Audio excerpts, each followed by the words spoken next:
Drugs ഇന്ന് സമൂഹത്തിന്റെ ഏറ്റവും വലിയ തലവേദനയാണ്. ലഹരി വസ്തുക്കൾ വ്യക്തിപരമായി മാത്രമല്ല, അത് കുടുംബത്തെയും സമൂഹത്തെയും ഒരു തലമുറയെ തന്നെയും നശിപ്പിക്കുകയാണ് ചെയ്യുന്നത്. ലഹരി വസ്തു ഉപയോഗിക്കുന്ന ഒരാൾ ഒരു വീട്ടിലുണ്ടെങ്കിൽ ആ വീട്ടിൽ എന്ത് സമാധാനമാണ് ലഭിക്കുന്നത്?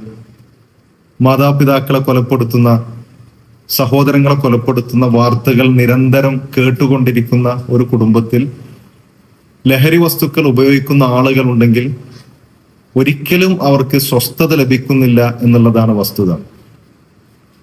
അതുകൊണ്ട് ഈ ലോക ലഹരി വിരുദ്ധ ദിനത്തിൽ ലഹരിക്കെതിരെ നമ്മൾ എല്ലാവരും ഒരുമിച്ച് കൈകോർക്കേണ്ടതാണ്. നമ്മൾ ചെയ്യേണ്ടത് ഒന്നാമതായി നമ്മളെല്ലാവരും ലഹരി വസ്തുക്കളിൽ നിന്ന് മാറി നിൽക്കുക എന്നുള്ളതാണ്. എത്ര പ്രധാനപ്പെട്ട ആളുകളാണെങ്കിലും ലഹരി വസ്തുക്കൾ ഉപയോഗിക്കുവാൻ നമ്മളെ ക്ഷണിക്കുകയാണെങ്കിൽ അതിനോട് നോ പറയുവാൻ എല്ലാവർക്കും ത്രാണിയുണ്ടാകേണ്ടതുണ്ട്.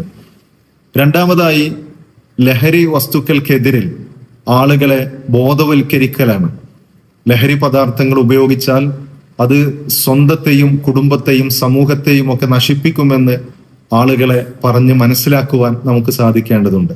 മൂന്നാമതായി ലഹരി വസ്തുക്കൾ ഉപയോഗിക്കുന്ന ആളുകൾ ഉണ്ടെങ്കിൽ അവരെ റീഹാബിലിറ്റേറ്റ് ചെയ്യുവാനുള്ള സംവിധാനങ്ങൾ ഉപയോഗിക്കുക. ഈ ലോക ലഹരി വിരുദ്ധ ദിനത്തിൽ ലഹരിക്കെതിരെ നമുക്ക് ഒരുമിച്ച് കൈകോർക്കാം.